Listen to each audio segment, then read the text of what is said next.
Hello and welcome to Bringing Education Home. I'm Herb. And I'm Christina. And together we bring you experts and ideas to help grow healthy, happy, successful families that are both inside and outside the box. If you like the show, be sure to follow Christina on Facebook. And please leave us a like review on your favorite podcast platform.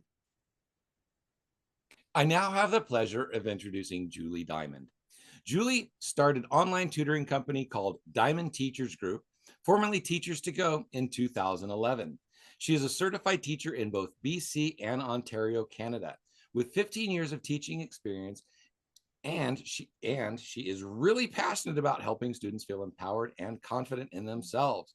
She also served as a member of the Toronto District School Board's Special Education Advisory Committee, supporting families with children on the autism spectrum. Outside of work, Julie enjoys practicing yoga and cooking new recipes. She also loves spending time with her partner and her 9-year-old stepson and their 2 dogs. Welcome, Julie. It is a pleasure to have you here. Thank you for joining us today. Thank you for having me.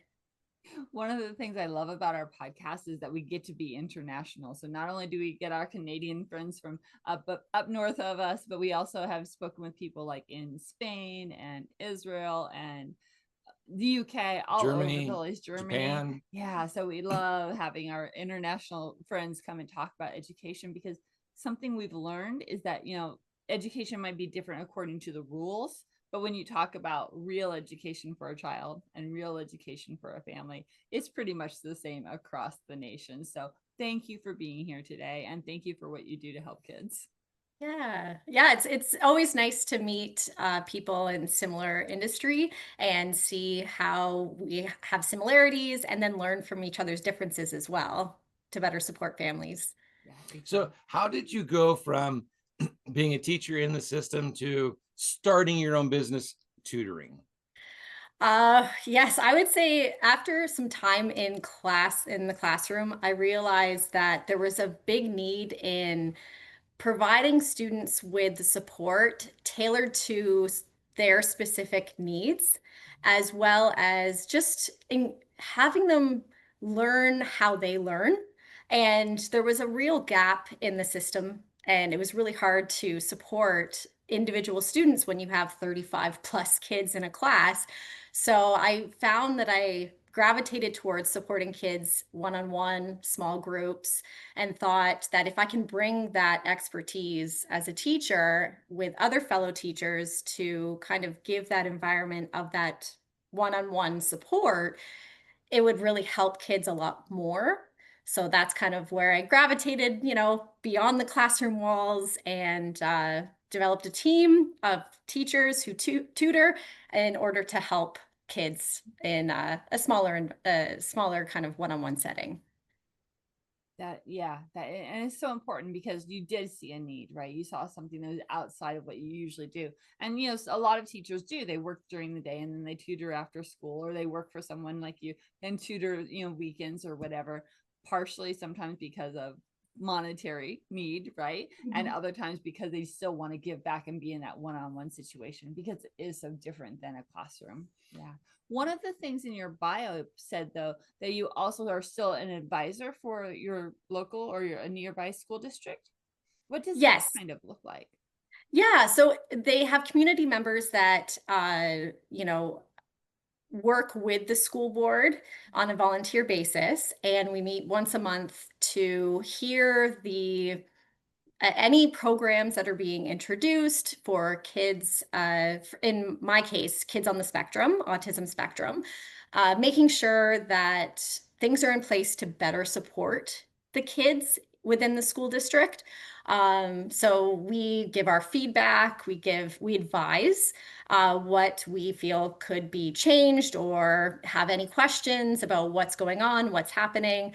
So it just kind of keeps the school district accountable for what they are implementing.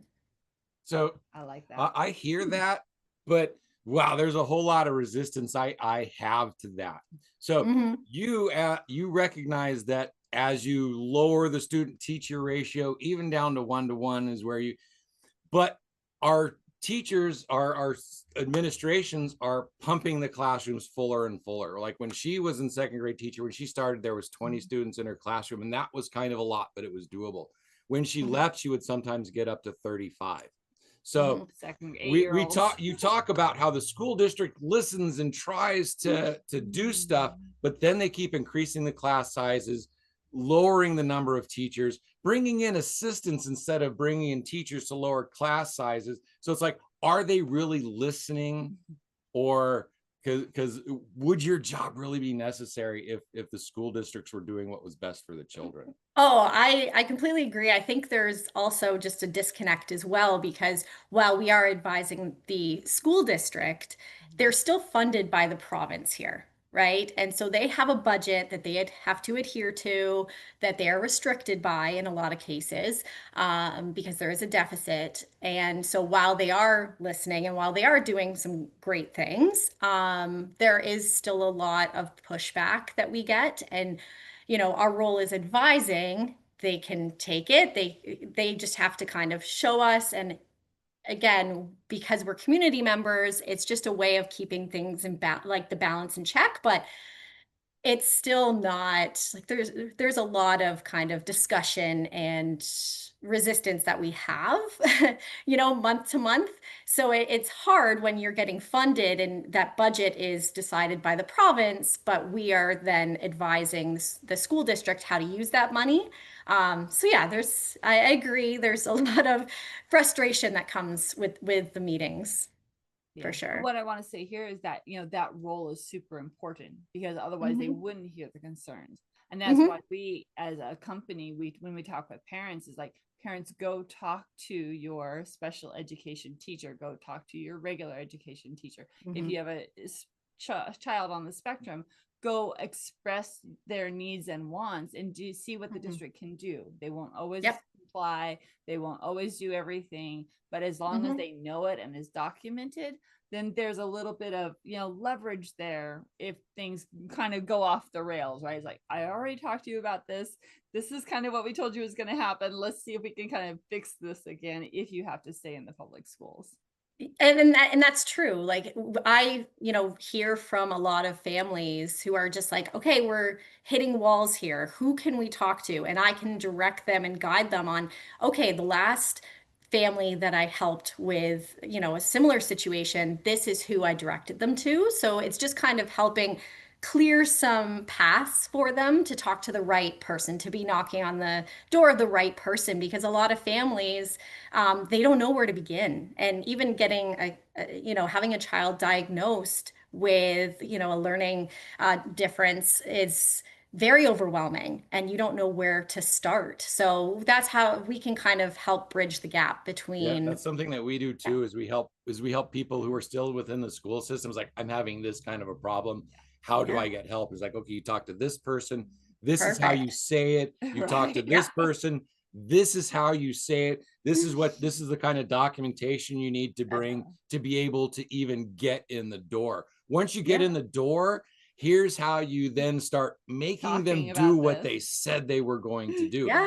It's not hey, I'm going to go talk to my teacher. You have to be involved and you have to push the system, because the system and so that's where I really appreciate what you are doing, because children are getting left behind. In America, less than half of our graduating seniors can read at or above a 6th grade level. So our kids are being left behind. And so tutors like you stepping up, creating a whole industry around the failures of our school system.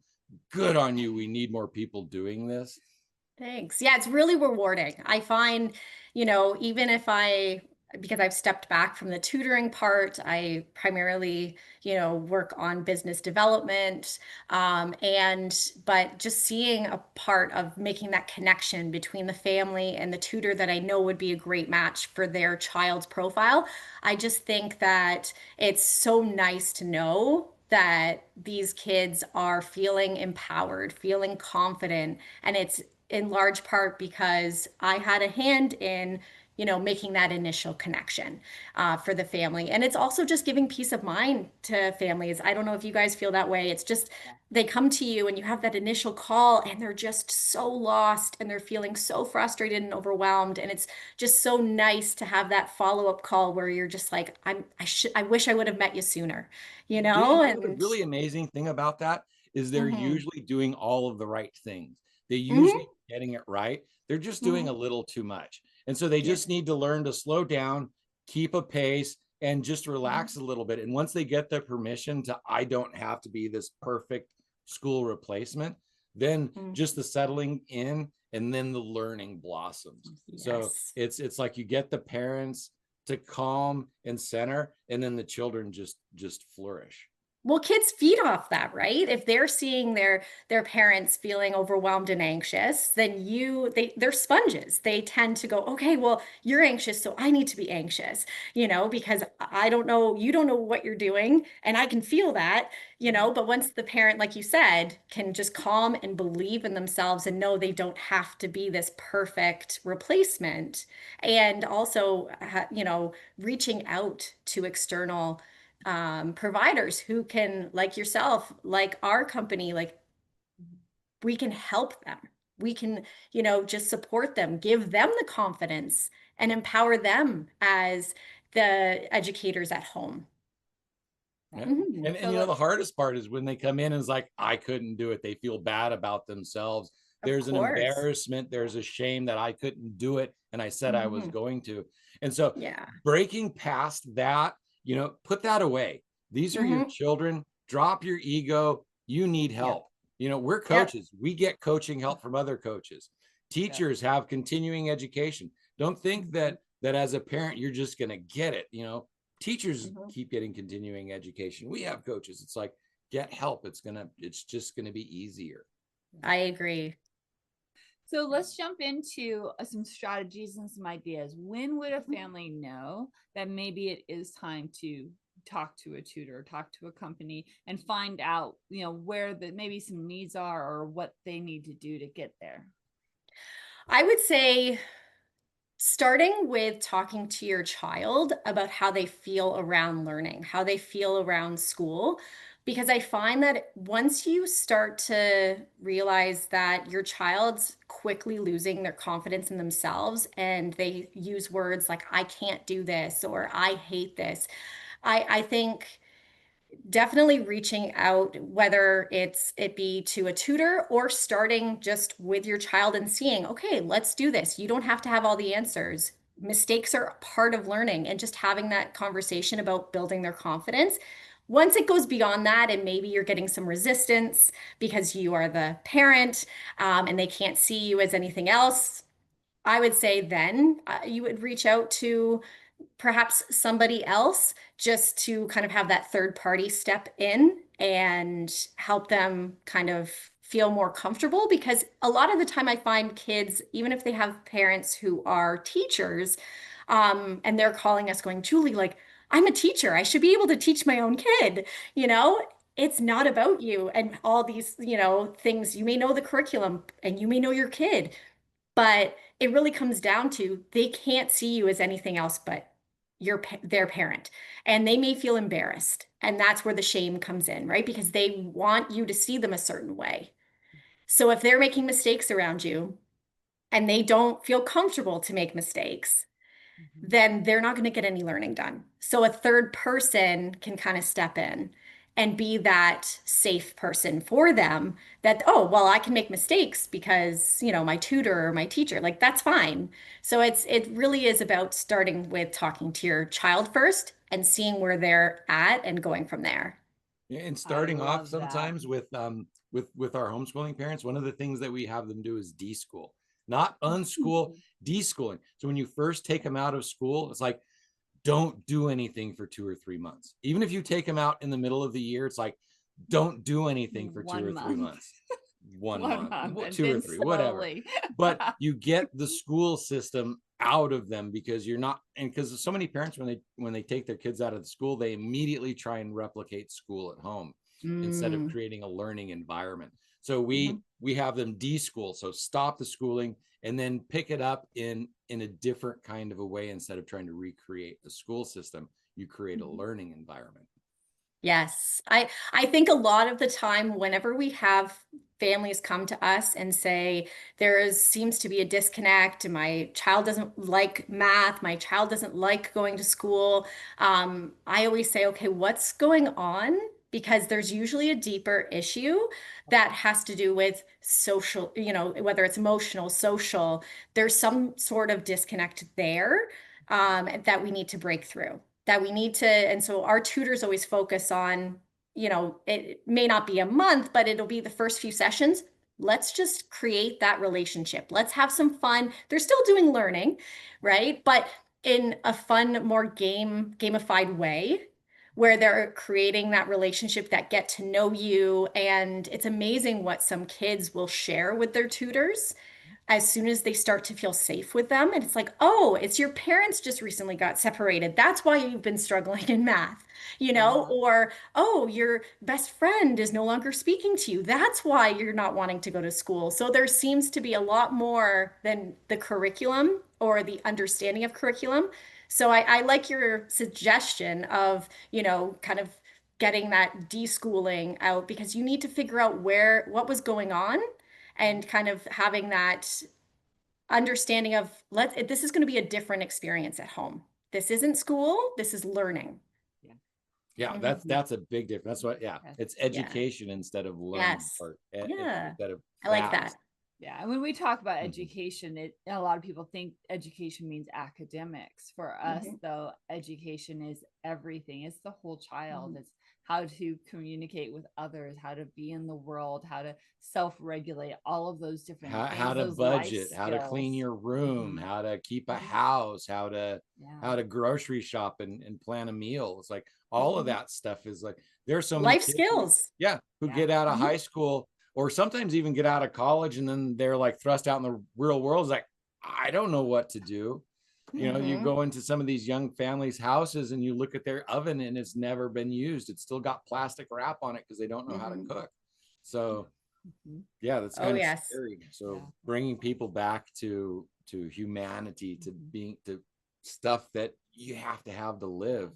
And so our education system is like going so far over. It's like, no, teach us how to be in this world instead of just all of this facts and information. No, I agree. And I think that's, Christina, when you and I had initially connected, that was a huge thing that you and I saw eye to eye, was it's about educating the whole child. Education is about focusing on the whole child. You need to prepare them for the real world. And it really is about, math isn't just sit down and do this worksheet. That's not going to work for most kids. It's about, and some tips in our blogs that I suggest to families is involve them in budgeting for groceries that week. Show them how credit cards work. And, if you have a teen at home, show them, look at the different credit cards and what credit cards mean. What does credit mean? What does a debit card mean? Like showing them your bank account and how you budget for certain things, how much you should put away. So it really is involving them in the day to day. That's where literacy is. That's where numeracy is.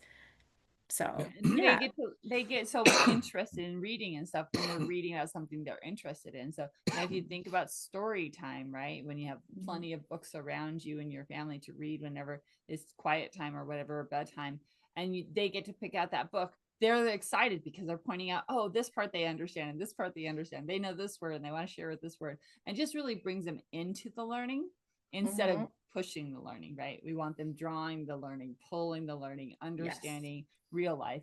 And those connections, like you were talking about, like family budget and grocery shopping and stuff, cooking, that's also super important just for the family dynamics, right? Because you want you and your child to have common language, conversation, and a connection over what's happening in the family.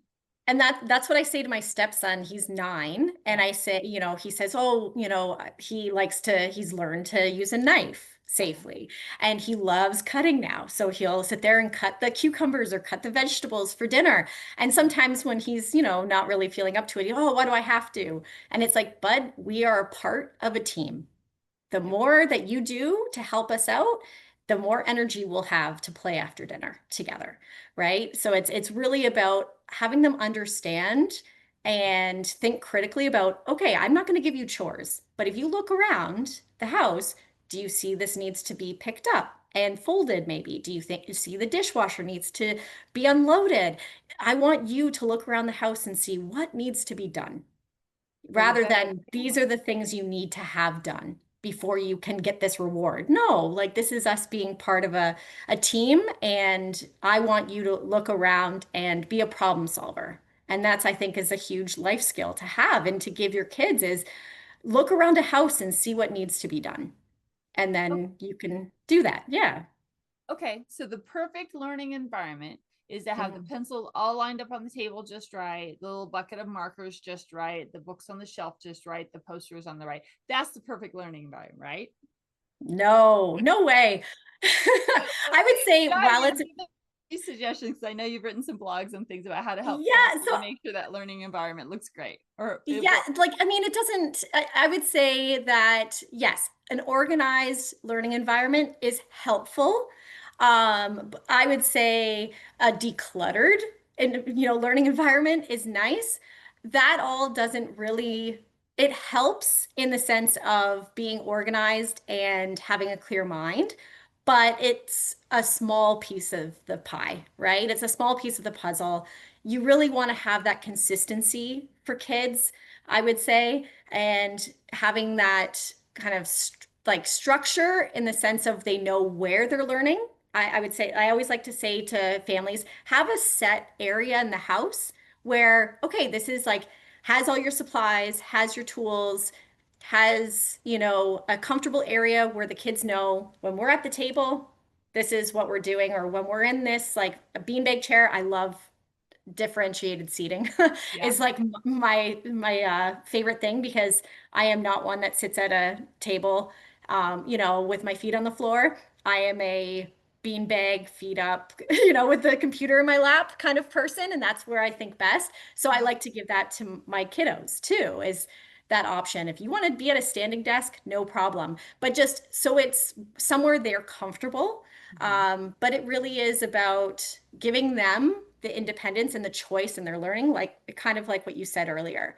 So have them know, okay, this is the time of day that I feel most focused. This is the time of day where I would like to do the learning. Maybe it's 9 to 12. Maybe it's in the mid-afternoon where they feel they're, switched on enough. Not everyone is a morning person, so giving them some say in when they're learning, what they're learning. I want to start with math. I want to do this. So giving them kind of those choices, I think gives them the buy-in when you're starting. So that's what I would say definitely is the organized to an extent. I would say designated area more so than organized. And then giving your child the independence So to. I watched a TED talk on a guy who won the memorization Olympics. So it's like Mhm. the people who like sit with 10 decks of cards and shuffle them and then can memorize 10 decks of cards, which each card. It's like when they're doing that, it's like they turn everything off. They sometimes put on glasses that just have little pinholes so that the only thing that they can see is the card. And so it's that kind of a focus. So the clean area space is for an intensely focused purpose. But other than Mhm. that, it's like you're not going to run into that. I learn best when I'm fidgeting.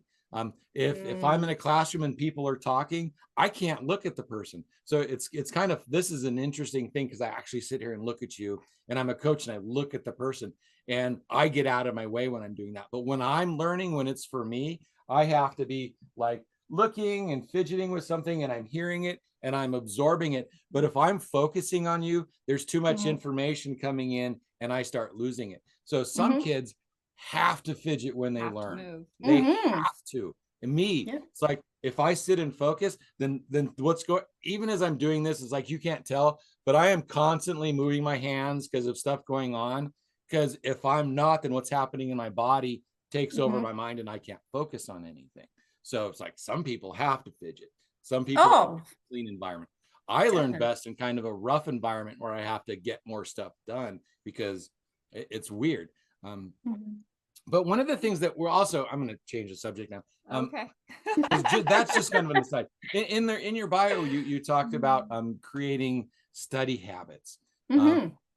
I was a super smart kid. I never had any. When I got to college and I actually had to start studying and writing, very, very difficult for me. And even in later life project work, if I can't do it within a day, if I have to like schedule, it gets really difficult for me. So how do you start creating those kind of habits? It's, especially for smart kids. How young? Especially for smart kids, because it's like smart kids get left behind so much in this stuff, because so much of these conversations are on working with disabled or disadvantaged kids, that people like me who never learned how to study, who passed tests like breathing and water, it's just it was never a challenge for me. So then when it finally came time to be challenged, I had no idea how to deal with it. And I think a lot of kids really struggle with study skills, or executive functioning skills. So the ability to,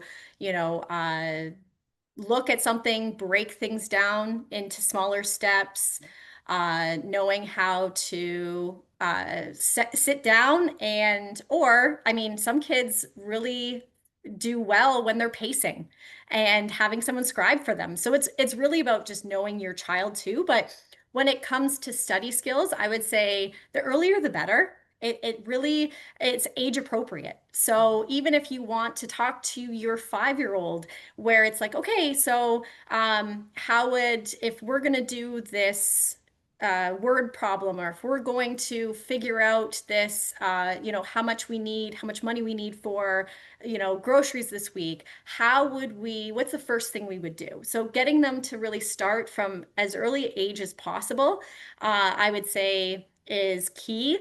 But what they can start with is, I would say, chunks of focus time on any task. And you can do this with any age. I think starting with, I like to say 1 minute per year that the kid is. So with your 5-year-old, start with 5 minutes of focus time. Okay, you're going to work on this Lego, and I'm going to set a timer, and then increasing it as your kid does well. Because I think the biggest problem, and I don't know if Christina, if you found this, is kids' inability to focus and I think a lot of that has to do with screen time. But I mean, it is a problem. So I think the best thing you can do is, and it is a study skill, to be able to focus on a task for, a set amount of time. And you don't have to do something ridiculous. It's just, that's why I like to do 1 minute per year that your child is, and then increase from there. So one thing I would like to say real quick there is children who can't focus, I think we should change that to focusing on something they don't want to do. Yep. Because if they get into something, they can be focused in and do their own thing, and it makes no sense to you, but they've got this thing and they spend 2 or 3 hours intensely focused on it. So they can, but it's focusing on stuff that they don't necessarily want to do in that moment. So that, I think that's the skill there and there as well. Because like, your kids can focus, but how do we get them to focus on what we think is important, or what life thinks is important, right? That's true.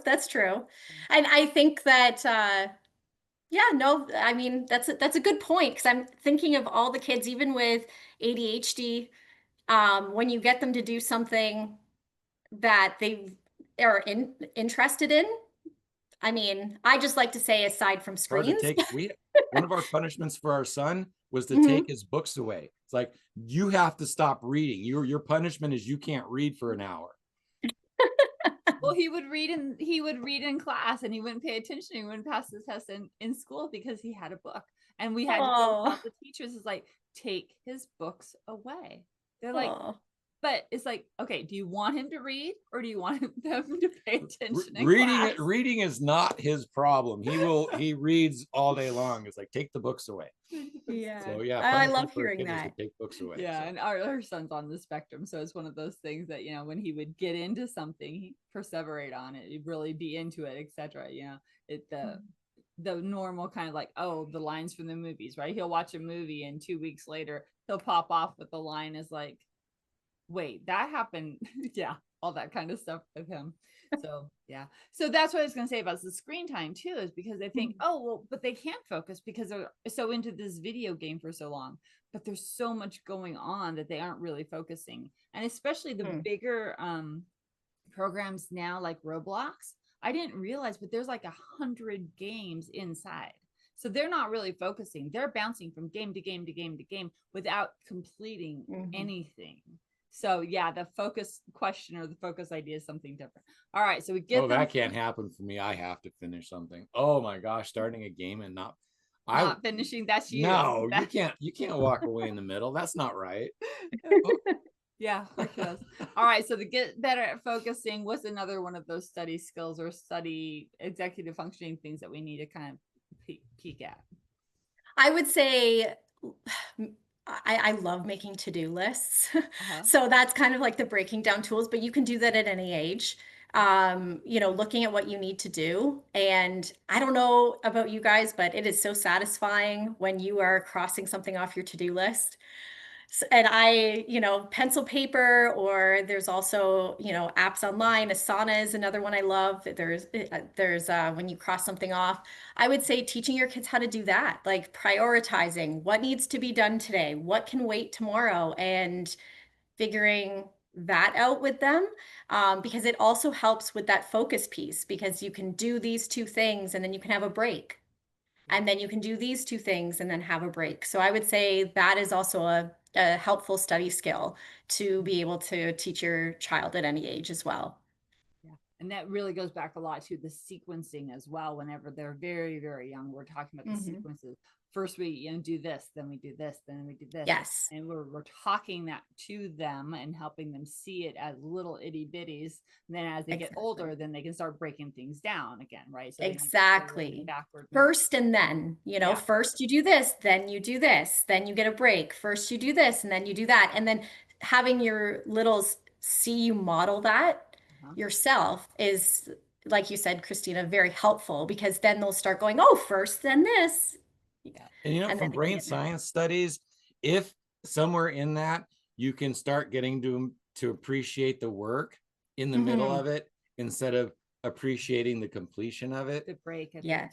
That is going to be so much more important. So if they can find the fulfillment inside of the work instead of doing it for a reward at the end, because if you only do it for the reward at the end, then eventually that creates structures in your brain that's going to make it so if you don't get the reward, it's not worth the effort.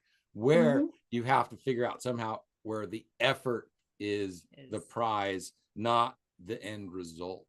And so that teaching that to children, just getting that understanding, that seed in their brain, that is so important, because you know they've done studies where it's like a kid loved to draw, and so the teacher started giving them a star every time they finished a drawing, and then they stopped giving them a star, and the kids stopped drawing because it wasn't about the drawing anymore, it was about the star. So you also have to be careful about rewarding. Yes, I think I love that, because it is important. It's focusing. I say a lot of the times to families, don't focus on the grade, focus on the efforts. Like, oh wow, I saw that you really struggled with that, but you kept going. And give that, oh, not just, oh, you're so smart, or oh, you're so great. It's really giving those specific compliments about their effort and praising their effort. That would have been nice. I got the "you're so smart, you have so much potential, you can do anything you want." It's like, well, what? I'm getting A's, I'm getting all the answers right. What more do you want me to do? And nobody could push me or tell me. So it was never a thing for me. So when I did get to college, it was like, oh, what do I do now? So, luckily that change in speaking to students came around while I was teaching. Yeah, I know, it really is something really helpful for me. Yeah. Well, you have to check yourself as a teacher, and even as a parent or step parent, like you have to check yourself, where it's like, oh, you know, oh, you're so great. Well, it's like, what are they hearing? You're so great. They're just hearing that generic statement, and it's not really, oh, look, you got an A. It's like, well, okay, what does that mean? What does an A mean? You know, and it's like, if, oh, I saw that you didn't give up, you give those specific compliments, they're like, oh, okay, I'm getting praised for keeping going, for that grit. And it's like, oh, I'm praised for this specifically, then they'll know moving forward, this is what is good. Exactly. And it's the same way with emotion and compassion. It's like, oh wow, when you helped that little girl pick her things up, that was very kind. when you Yes. did this, that was showed caring of that person. So they Mhm. get the understanding of what caring and kindness means by what they've done and what they're being acknowledged for. Or else they're just Absolutely. words, right? Yeah. It's like, oh, you're so kind. Okay, but why am I kind? What Right. makes me kind? Yep. Exactly. Yes. Yeah. Yeah. So, Julie, is there anything that we haven't talked about today that you really were hoping that we could bring out? I think we've kind of hit the learning environment and the study skills and stuff, but what else? Is there something else that you wanted to make sure our parents knew today?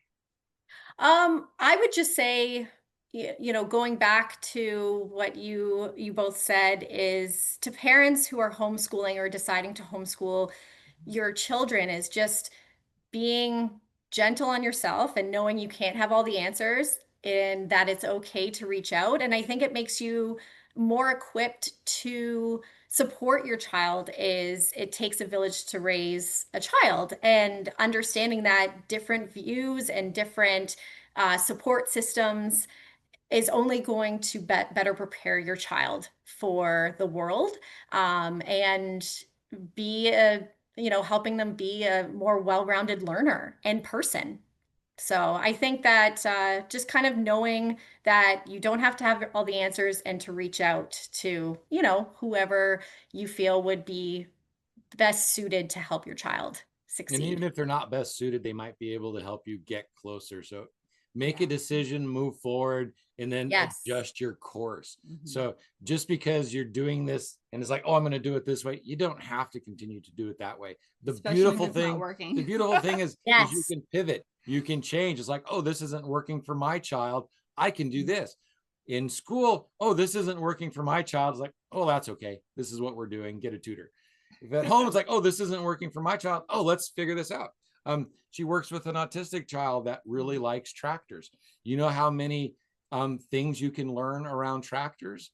There's math, there's geometry, there's colors, there's all tractors sorts of around things. the world. What kind of tractors do they have? And this child is learning so much about the world just from his interest in tractors. Yeah. Now, in school, if he's like, oh, tractors, eventually the teachers are going to be shut up about the tractors. It's like, We do have to move on because there's other kids with other interests. so Yeah. if you get a child you find that interest, and it's like suddenly they want to know everything, then get out of the way. And your teaching is just, oh, that's being interested, being excited with them, and then they're learning and you're not teaching. And that's one of the joys of homeschooling, because that can be dance, that can be sports, that can be tractors, that can be dinosaurs, that can be bats, whatever your kid is interested in. It's like, there is so much on that one subject. You could create an entire curriculum around tractors or whatever you want to do. And so it's like, Oh, I love it. I love the creativity and the just tailoring it to the child, because I'm even thinking of another student of ours who her love was, and she's on the spectrum as well, her love is dogs, everything about dogs. And it's amazing what the tutor could put together for this, this cross-curricular learning experience about dogs, how many dogs around the world are there? Where did this dog come from? Why did they Exactly. breed it this way for that area of the country? You get into geography, you get into history, you get into human dynamics. It's like, it's Mhm. incredible. I mean, dogs It are really is. huge. Yeah. Breeding, genetics, all sorts of stuff. Why does this dog look like this and this dog look like this? So yeah, you get your children interested, and after a while, it's like, okay, I know enough about dogs. Time to change something. But you just keep going, because it's like they're learning so much, and they don't even Mhm. know how much they're learning, that they can suddenly, it's like, oh, I learned this about dogs, and hey, that actually applies over here now. Mhm. I love Don't that. crush that. Let that go. Oh, and I guess another thing I would say to families, especially if they have multiple, like more than one child, is that it doesn't have to, maybe your homeschooling approach doesn't have to look the same for both kids or multiple kids. It's really about, if you're taking this opportunity for homeschooling, tailor it to, each of your kids, and try not to compare. Oh, my one child was reading at this age, or, they're doing this. It's going to look different, and that is a-okay. Yeah. So One of the things from people who have multiple kids is they think, oh, same genetics, same mom and dad. Yeah. Kids are going to be the same. They're products of us. No, that never Two happens. boys, Your completely children come into this world with their own personality, their own agenda, their own course for life that has absolutely nothing to do with you except for you started it, and you get to guide them for a few years. So 3 kids, 3 completely different learning styles, 3 completely different people. And Yep. you don't, your kids aren't carbon copies, never will be. Gotta know that. no, And so even if they're twins. Yeah, even if it's twins, yeah. And Yes. that's also one the reason. evil twin. Yeah, you never heard the stories about the evil twin, right? But that's also one thing that we try to remind parents of is that, you know, and that's why sometimes there's learning clashes because your learning style, your teaching style doesn't match your child's learning style. So that's when people like Julie and tutors and things come into play as well to help ease those spaces out, right? And that's where my out of the box comes in, because I'll start talking about, they have like the MBTI for children now, the Myers-Briggs type index. So you take that for an adult, you take that for children, and then there's programs that'll say, oh, you're this, you're an ESFJ and this is an INTJ. Well, this is how you need to talk to each other to be able to communicate, because this person thinks like this and this person thinks like this. And so some of these psychological tools is like, oh, that's just, they really, really help. So just to learn how to talk to the other person, like, because you're not your parents, they're so it's all different. Great.